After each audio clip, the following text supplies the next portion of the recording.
Await your possibility. 안녕하세요. 프린들입니다. 이번 주 FOMC가 없었으면 엔비디아에 대해 이야기를 좀 하려고 했는데요. 미국 연준에 대해 좀 짚고 넘어가야 할 이슈가 있어서 말씀드리려고 합니다. 연준 FOMC 의사록은 연준 홈페이지에 들어가면 확인할 수 있습니다. 구글에서 FRB를 입력하고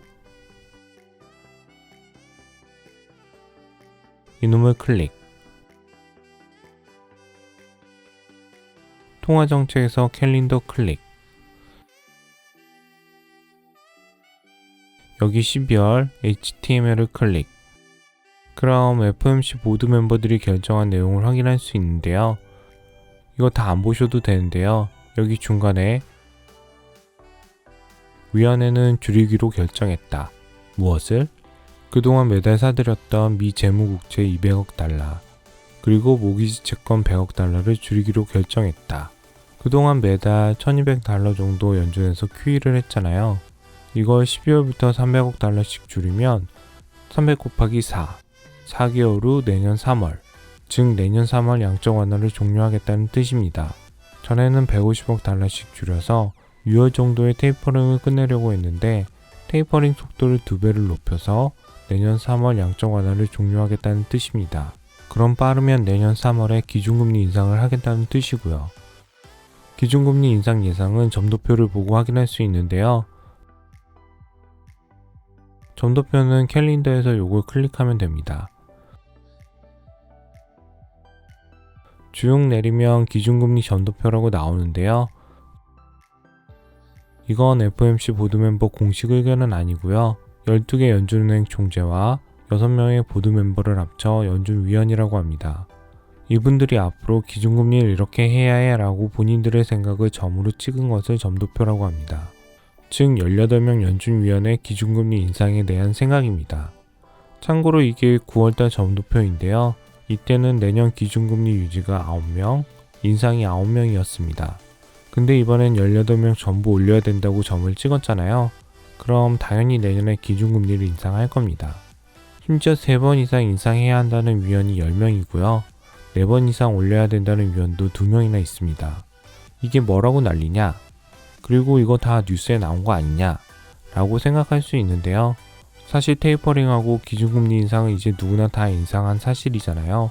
이걸 가지고 제가 더 큰 게 남아있다고 제목을 달진 않았겠죠. 여러분, 이건 골드만삭스에서 내년 연준이 어떻게 할지 예상한 건데요.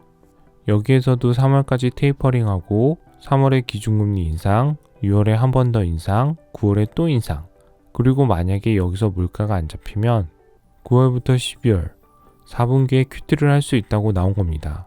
QT, 연준 보유자산 축소. 늘 말씀드리지만 이건 제가 이야기하는 건 아니고요. 골드만삭스 천재들이 예상을 한 겁니다. 저 QT가 뭐냐? QE 양적 완화는 연준이 돈을 찍어서 시장에 있는 채권을 사들여 연준 자산이 이렇게 올라가는 걸 의미합니다. 그럼 시장에 돈이 많이 풀려서 자산 시장이 좋아진다고 지난번 화폐 수량설로 설명을 드렸는데요. 못 보신 분들은 오른쪽 상단에 나오는 인플레이션이 뭔데 난리예요를 클릭하면 해당 영상을 볼 수 있습니다. QT, 보유자산 축소는 QE와 반대로 연준이 그동안 사모은 채권을 다시 시장에 팔아서 연준의 자산을 줄이는 행동입니다. 그럼 QE와 반대로 시장에 있는 달러를 연준이 다 흡수하는 겁니다. 그럼 화폐 수량설에 따라 물건 가격은 잡을 수 있겠지만 자산 시장은 많이 좋지 않을 겁니다. 진짜 예전에도 그랬을까요? 프레드에서 연준 자산이랑 S&P 500을 같은 그래프에서 보면 연준이 자산을 줄이자 이때 S&P 500이 박살이 납니다. 이때 조금 조정한 것처럼 보여도 거의 20%나 내린 겁니다. 이번에 나스닥을 볼까요? 마찬가지로 연준이 자산을 줄이자 이때 나스닥도 박살납니다. 요새 너무 올라서 이때가 별로 안 떨어진 것 같지만 지수가 거의 20-30% 이상 빠진 겁니다. 지수가 20-30% 깨지면 개별 주식은 장난이 없습니다. 과거에 그랬다고 꼭 그러리란 법은 없습니다. 이 세상이 교과서대로 흘러가지도 않을 거고요. 하지만 만약에 비슷한 상황이 오면 이런 걸 모르고 당하는 것보다 알고 맞는 게 낫지 않을까요?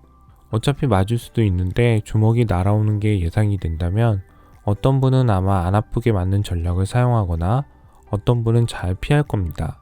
사실 지금 버블이다, 앞으로 스태그플레이션이 올 거다라는 말이 많긴 한데요. S&P 500 파워 레이셔도 6, 7월에는 익스트림 버블을 찍긴 했지만 지금은 많이 내려왔습니다. S&P 500 포워드 EPS도 여전히 상승 중이고요.